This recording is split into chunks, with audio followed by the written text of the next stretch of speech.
So as we have discussed in our previous video about physical quantities and the types of quantities, that is called scalar physical quantity and vector quantities.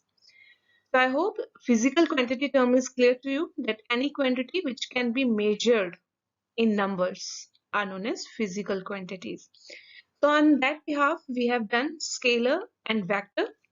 Scalar quantities are those which requires only magnitude. So what is magnitude? Magnitude means numeric value, जिसे सिर्फ numeric value की जरूरत है अगर हमें बताना है, तो that is called scalar quantity. Like suppose if I'm saying that a car is running with the speed of 60 km per hour. So 60 is the number, numeric value, and that is called a magnitude. So it is only using the magnitude. So in that case, I will say it's a scalar quantity. And if we talk about vector quantities, then these are the quantities which require magnitude as well as the direction. Both are required. Like suppose if I'm saying car is traveling with the speed of 60 km per hour towards east. So now I'm using magnitude, that is 60, and direction, that is towards east. So when both magnitude and direction are used, so those quantities are called vector quantities. So you will come to know about displacement and velocity. Filhal, you should learn कि the two examples of vector quantities are displacement and velocity. Let's move to the next slide now. Now we are going to start with a very important topic, and that is called distance versus displacement. Students, it's really very important topic because in physics, right from this chapter till end of the physics, you will come across with these terms. So try to understand this concept of distance and displacement properly. So firstly, we are going to start with the term distance, and distance is denoted by letter S. So S is used to denote the distance. It's the symbol of distance. So what is distance? As you can see, I have written the definition here. The distance traveled by a body is the actual path. Here it is an important. Actual length of the path covered by a moving body. It is very important that it is the actual path covered by a body, irrespective of direction in which the body travels. Now, look here in the diagram. Here is a boy, Tim, and he is moving to his school. Now, as you can see, he followed the path along his footsteps, which we have shown in the diagram.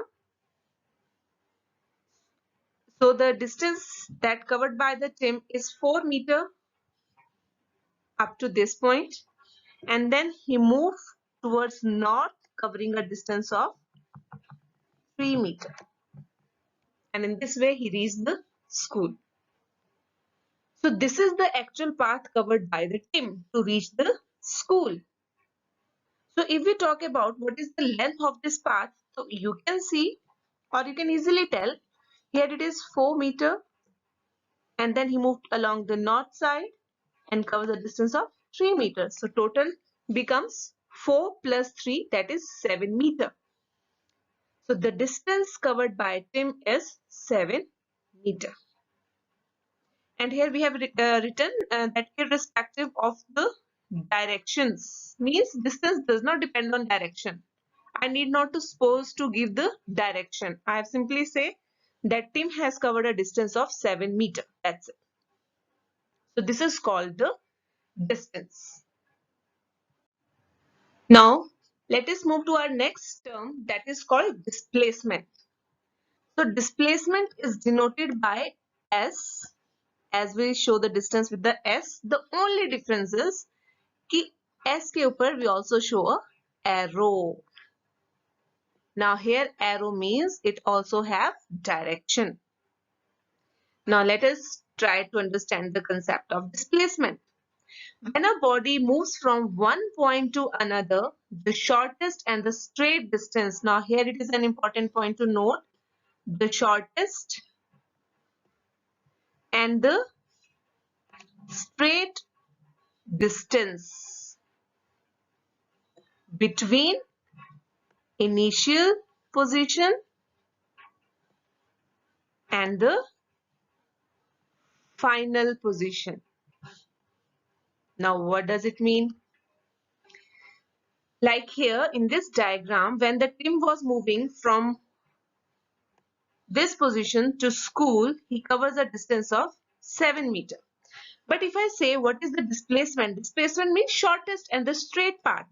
So we'll see Tim was initially here at this position and then finally he reached to school. So we are going to join them with the help of a straight line. So this is called the shortest and the straight path covered by the body. And this shortest and straight path is known as displacement. So here displacement is 5 meter. We'll continue with this topic in our next video also. Thank you.